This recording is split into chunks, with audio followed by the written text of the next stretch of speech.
नमस्कार बंधुरा नतून एक भिडियोते आपनादेर प्रत्येके जानाई स्वागतम। এই মুহূর্তে আবহাওয়ার গুরুত্বপূর্ণ খবর।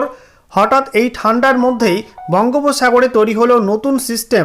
ইতিমধ্যে বঙ্গোপসাগর এবং সংলগ্ন ভারত মহাসাগরের কাছে একটা ঘূর্ণাবর্ত বা সাইক্লোনিক সার্কুলেশন তৈরি হয়েছিল। সেই ঘূর্ণাবর্ত ধাপে ধাপে শক্তি বাড়িয়ে নিম্নচাপ অঞ্চল বা লো প্রেশার এরিয়াতে পরিণত হয়েছে এবং আজকে কেন্দ্রীয় আবহাওয়া দপ্তর জানাচ্ছে সেই সিস্টেমটা কিন্তু আরও এক ধাপ এগিয়ে গেল এবং আরও শক্তি বাড়িয়ে লো প্রেশার এরিয়া থেকে well mark low pressure area অর্থাৎ সুস্পষ্ট নিম্নচাপ অঞ্চলে পরিণত হয়েছে। বলা হচ্ছে এই সিস্টেমটা খুব শীঘ্রই কিন্তু আরও শক্তি বৃদ্ধি করবে এবং ডিপ্রেশন বা গভীর নিম্নচাপে পরিণত হবে। এই গভীর নিম্নচাপের জেরে সপ্তাহ শেষে একাধিক রাজ্যে জারি হলো ভারী থেকে অতি ভারী বৃষ্টির অ্যালার্ট। একই সঙ্গে আপনাদেরকে জানিয়ে রাখি এই গভীর নিম্নচাপের সঙ্গে সঙ্গে ঠান্ডার দাপটও কিন্তু অব্যাহত থাকবে একাধিক রাজ্যে। পশ্চিমবঙ্গ সহ একাধিক রাজ্যে হাড় কাঁপানো ঠান্ডা পড়বে এবং বেশ কিছু রাজ্যে আরও তাপমাত্রার পতন হতে পারে, অর্থাৎ ঠান্ডা কিন্তু আরও বাড়তে পারে এবং কিছু কিছু রাজ্যে ঠান্ডা কমতে পারে, সেই পূর্বাভাস দিল আবহাওয়া দপ্তর। তো বন্ধুরা আজকের ভিডিওতে আমরা বিস্তারিত আলোচনা করব এই মুহূর্তে কেন্দ্রীয় আবহাওয়া দপ্তর থেকে যে লেটেস্ট বুলেটিন জারি করা হয়েছে সেখানে কি বলা হচ্ছে, কোথায় কি অ্যাক্টিভ সিস্টেম এই মুহূর্তে অবস্থান করছে, লেটেস্ট স্যাটেলাইট ইমেজ কি আপডেট দিচ্ছে এবং গভীর নিম্নচাপ যেটা তৈরি হবে আগামীতে তার এই মুহূর্তে সিচুয়েশনটা কি রয়েছে এবং পশ্চিমবঙ্গে তাপমাত্রা বাড়বে নাকি কমবে, কি বলছে আবহাওয়া দপ্তর, সমস্ত কিছু আপনাদের পরপর জানাবো এই ভিডিওটার মাধ্যমে। একই সঙ্গে বৃষ্টিপাত কোথায় কেমন কি হবে এই গভীর নিম্নচাপে সেগুলো আপনাদেরকে জানিয়ে দেওয়া হবে। তো ভিডিওটা মনোযোগ সহকারে শেষ পর্যন্ত দেখে নেবেন। ভিডিওটা ভালো লাগলে অবশ্যই লাইক এবং শেয়ার করে দেবেন। আর সেই সঙ্গে নতুন দর্শক হয়ে থাকলে লেটেস্ট ভিডিওর আপডেট সর্বপ্রথমে পাওয়ার জন্য চ্যানেলটিকে সাবস্ক্রাইব করে নিয়ে পাশে থাকা বেল আইকনে ক্লিক করে অল নোটিফিকেশান অপশানটিকে অন করে রাখবেন। লেটেস্ট আপডেট আপনারা সবার প্রথমে পেয়ে যাবেন। সেই সঙ্গে আমাদের ভিডিওটি আপনি এই মুহূর্তে কোন জেলা থেকে দেখছেন অবশ্যই আপনাদের জেলার নামটি কমেন্টে লিখবেন, তাহলে আপনাদের জেলার আবহাওয়ার খবর আপনারা সঠিক সময়ে সবার আগে জানতে পারবেন। বন্ধুরা শুরুতেই আমরা দেখে নেব লেটেস্ট স্যাটেলাইট ইমেজ অর্থাৎ আজকের উপগ্রহ চিত্র কি আপডেট দিচ্ছে। আমরা প্রথমে নজর রাখব বঙ্গোপসাগরের দিকে। দেখতে পাচ্ছেন ভারত মহাসাগর এবং সংলগ্ন বঙ্গোপসাগরের যে অংশটা রয়েছে এর ওপর একটা ঘূর্ণাবর্ত তৈরি হয়েছিল। সেই ঘূর্ণাবর্ত শক্তি বাড়িয়ে নিম্নচাপ এবং তারপরে ইতিমধ্যেই well mark low pressure area বা সুস্পষ্ট নিম্নচাপ অঞ্চলে পরিণত হয়েছে। দেখতে পাচ্ছেন কি ভয়ঙ্কর রূপ নিয়েছে এই নিম্নচাপটি এবং প্রচুর পরিমাণে মেঘ কিন্তু জমাট বাঁধছে এই অঞ্চলে এবং শীঘ্রই আজকে রাতের মধ্যে কিন্তু গভীর নিম্নচাপ তৈরি হয়ে যাবে, অর্থাৎ ডিপ্রেশন তৈরি হয়ে যাবে এই অঞ্চলটায়, বিশেষ করে দক্ষিণ পূর্ব বঙ্গোপসাগর সংলগ্ন দক্ষিণ পশ্চিম বঙ্গোপসাগরের কাছে এই সিস্টেমটা তৈরি হবে এবং আগামীতে কিন্তু এটা পশ্চিম উত্তর পশ্চিম দিকে এগোবে এবং দক্ষিণ ভারতের একাধিক রাজ্যে কিন্তু আঘাত হানতে পারে এই ডিপ্রেশন বা গভীর নিম্নচাপ। একই সঙ্গে বেশ কিছু রাজ্যে বৃষ্টির মাত্রা বাড়বে এবং আবহাওয়ার পরিবর্তন হবে। অন্যদিকে আমরা দেখতে পাচ্ছি উত্তর বঙ্গোপসাগর পরিষ্কার, উত্তর পশ্চিম বঙ্গোপসাগরও পরিষ্কার রয়েছে, অর্থাৎ পশ্চিমবঙ্গ উপকূল সংলগ্ন ওড়িশা উপকূলও কিন্তু পরিষ্কার রয়েছে। এছাড়া আমরা দেখতে পাচ্ছি বিগত 2 থেকে 3 দিন ধরে যে ঠান্ডা ওয়েদারটা ছিল সেই ঠান্ডা ওয়েদার থাকা সত্ত্বেও কুয়াশার দাপট কিন্তু আজকে অতটা নেই পশ্চিমবঙ্গের ক্ষেত্রে। আপনারা দেখতে পাচ্ছেন দক্ষিণের জেলাগুলোয় আকাশ কিন্তু পুরো পরিষ্কার, রৌদ্র উজ্জ্বল আবহাওয়া রয়েছে। আমরা দেখতে পাচ্ছি কলকাতা, উত্তর এবং দক্ষিণ 24 পরগনা, হাওড়া, হুগলি, পূর্ব মেদিনীপুর, পশ্চিম মেদিনীপুর, সেই সঙ্গে পুরুলিয়া, বাঁকুড়া, ঝাড়গ্রাম, পশ্চিম বর্ধমান, পূর্ব বর্ধমান, নদিয়া, সেই সঙ্গে মুর্শিদাবাদ, বীরভূম, প্রত্যেক জেলায় দক্ষিণবঙ্গে কিন্তু আবহাওয়া রৌদ্র উজ্জ্বল রয়েছে এবং পরিষ্কার রয়েছে।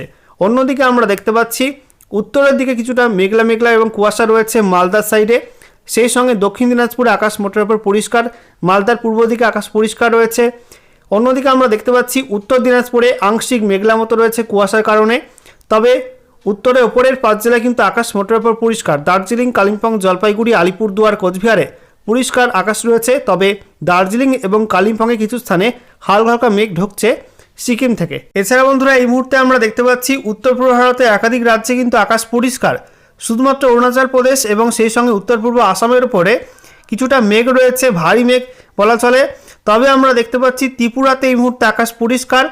সেই সঙ্গে আমরা দেখতে পাচ্ছি উত্তর ভারতে একাধিক রাজ্যে কিন্তু ঘন কুয়াশা রয়েছে, বিশেষ করে বিহারের মধ্যে রয়েছে, উত্তরপ্রদেশের বিস্তীর্ণ অংশে ঘন কুয়াশা রয়েছে, দিল্লি, পাঞ্জাব, হরিয়ানা এবং রাজস্থানের মধ্যে কিছু কিছু অংশে কিন্তু ঘন কুয়াশা এই মুহূর্তে অবস্থান করছে। অন্যদিকে মধ্য ভারতে আকাশ পুরো পরিষ্কার। এবারে আমরা দেখে নেব কেন্দ্রীয় আবহাওয়া দপ্তর থেকে আজকে যে লেটেস্ট বুলেটিন জারি করা হয়েছে সেখানে কি বলা হচ্ছে, কোথায় কি অ্যাক্টিভ ওয়েদার সিস্টেম রয়েছে, পরপর আপনাদেরকে দেখাবো।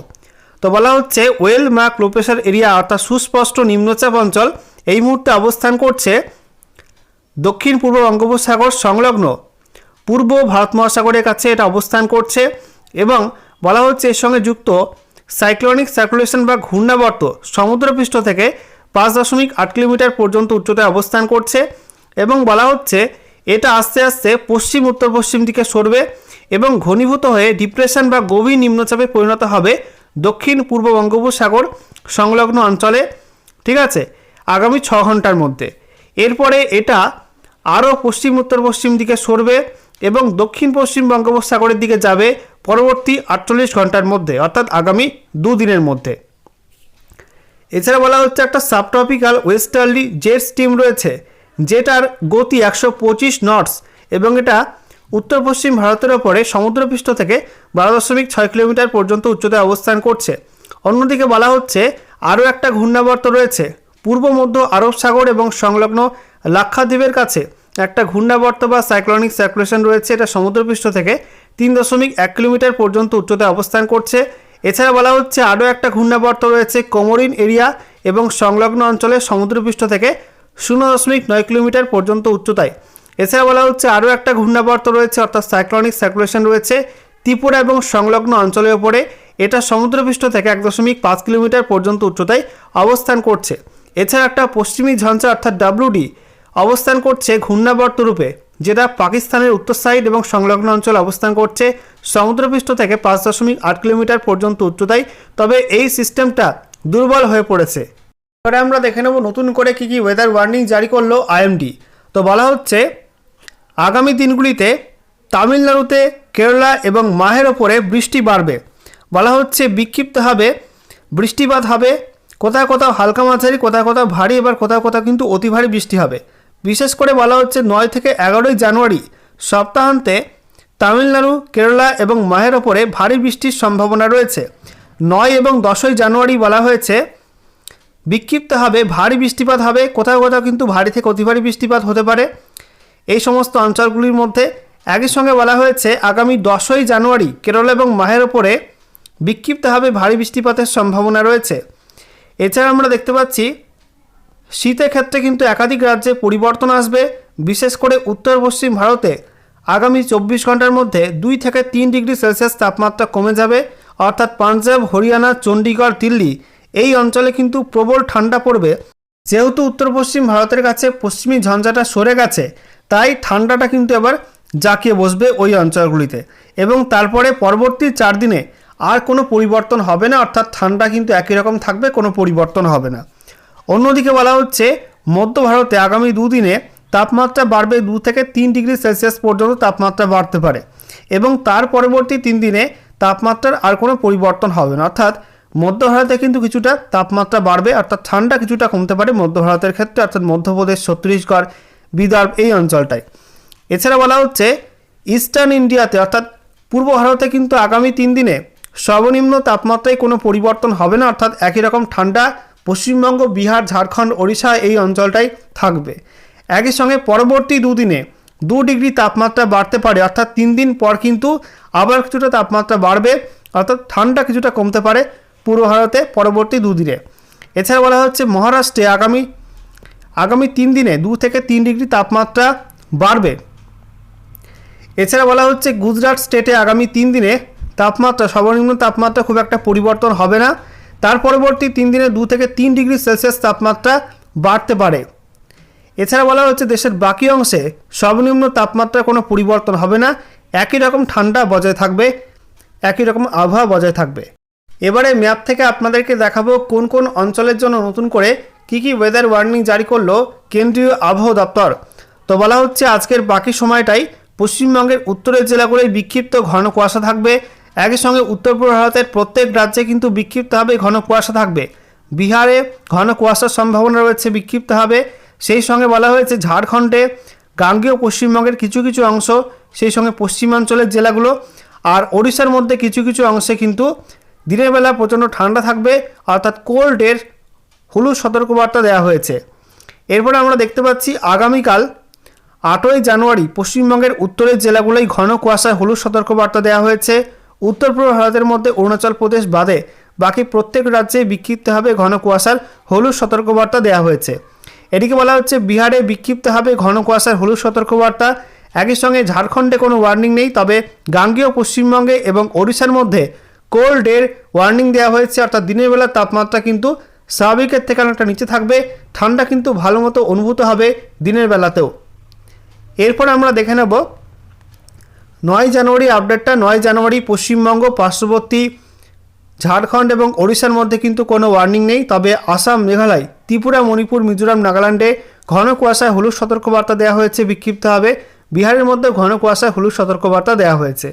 এদিকে আমরা দেখতে পাচ্ছি বৃষ্টিপাতের পূর্বাভাসে বলা হয়েছে 9 তারিখ বৃষ্টি বাড়বে তামিলনাড়ু রাজ্যে, সেই সঙ্গে কেরালা রাজ্যে কিন্তু বৃষ্টিপাত বাড়বে গভীর নিম্নচাপের জেরে। এবং বলা হয়েছে তামিলনাড়ুতে বজ্রবিদ্যুৎ সহ বৃষ্টিপাত এবং ভারী থেকে অতি ভারী বৃষ্টিপাতের অরেঞ্জ অ্যালার্ট থাকছে 9 জানুয়ারি। এরপরে আমরা দেখতে পাচ্ছি 10ই জানুয়ারি পশ্চিমবঙ্গের উত্তর থেকে দক্ষিণে কোথাও কিন্তু কোনো ওয়ার্নিং নেই। পার্শ্ববর্তী ঝাড়খণ্ড, ওড়িশার মধ্যে কোনো ওয়ার্নিং নেই। উত্তর পূর্ব ভারতে কোনো রাজ্যে কিন্তু কোনো ওয়ার্নিং নেই।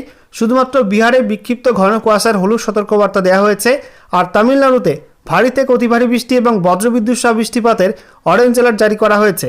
অন্যদিকে কেরালায় ভারী বৃষ্টির হলুদ সতর্কবার্তা দেওয়া হয়েছে এবং বলা হচ্ছে কেরালা এবং তামিলনাড়ুর মধ্যে কিন্তু বেশি পরিমাণ বৃষ্টি হবে 10ই জানুয়ারি। এরপর 11ই জানুয়ারি পশ্চিমবঙ্গে উত্তর থেকে দক্ষিণে কোথাও কিন্তু কোনো ওয়ার্নিং নেই। উত্তর পূর্ব ভারতে কোনো ওয়ার্নিং নেই। ঝাড়খণ্ড এবং উড়িষ্যার মধ্যে কোনো ওয়ার্নিং নেই। শুধুমাত্র বিহারে বিক্ষিপ্ত ঘন কুয়াশায় হলুদ সতর্কবার্তা দেওয়া হয়েছে। আর বলা হয়েছে তামিলনাড়ুতে বিক্ষিপ্ত ভারী বৃষ্টির হলুদ সতর্কবার্তা থাকবে। একই সঙ্গে বলা হয়েছে তামিলনাড়ুতে বেশি পরিমাণ বৃষ্টিপাত হবে, স্ক্যাটার রেনফলের সম্ভাবনা রয়েছে তামিলনাড়ুর মধ্যে।